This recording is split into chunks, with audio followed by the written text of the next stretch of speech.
V našom ponímaní sa bavíme najmä o finančných reštrukturalizáciách.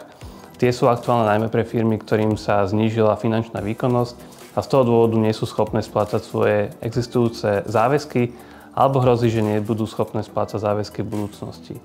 To môže nastať napríklad v prípade poklesu dopytu po produktoch a službách, ktoré firma realizuje, alebo stráti významného zákazníka, či nastanú iné okolnosti, ktoré negatívne ovplyvnia jej schopnosť generovať zisk alebo cash flow. Zároveň je dôležité, aby išlo o firmu, ktorú má zmysel zachraňovať prostredníctvom reštrukturalizácie. To znamená, že má stále funkčný biznis model a miera uspokojenia prostredníctvom reštrukturalizácie je vyššia ako cez konkurs.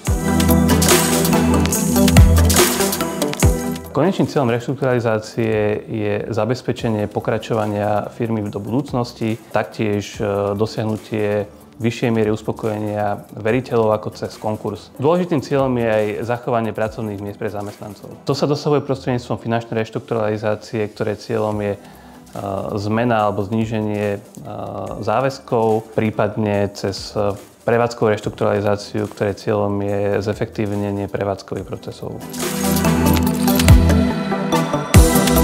V zásade sa bavíme o dvoch hlavných typoch reštrukturalizácií, finančnej a prevádzkovej reštrukturalizácii.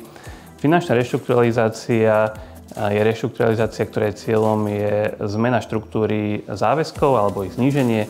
Tá sa ďalej môže deliť na neformálnu a formálnu. Neformálna reštrukturalizácia prebieha na báze štandardných obchodných rokovaní medzi dlžníkom a ich veriteľom, ktorých cieľom môže byť napríklad odklad splátok. Druhým typom teda sú formálne reštrukturalizácie, ktoré už idú podľa zákona o konkurze reštrukturalizácií. Druhým typom reštrukturalizácií sú prevádzkové reštrukturalizácie, ktorých cieľom je zmena prevádzkových procesov za účelom zvýšenia ziskovosti, naštartovania rastu alebo zlepšenia schopnosti generovať cash flow. Táto nemusí byť nutne spojená so spoločnosťami, ktoré majú finančné ťažkosti.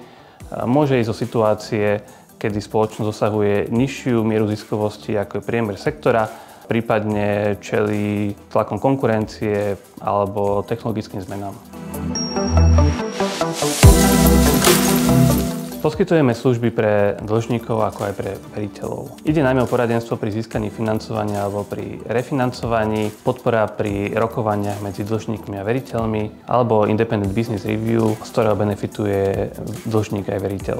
Ďalej poskytujeme služby pri finančných reštrukturalizáciách, ako napríklad príprava business plánov, plánov cash flow alebo M&A poradenstvo pri získavaní investora. Taktiež sa venujeme poradenstvu pri prevádzkových reštrukturalizáciách, ako napríklad analýza existujúceho prevádzkového modelu a návrh nového prevádzkového modelu, reorganizácie alebo optimalizácie nákladov, prípadne pracovného kapitálu. Ak vás téma reštrukturalizácií zaujíma alebo sa vás dotýka, obráťte sa na nás.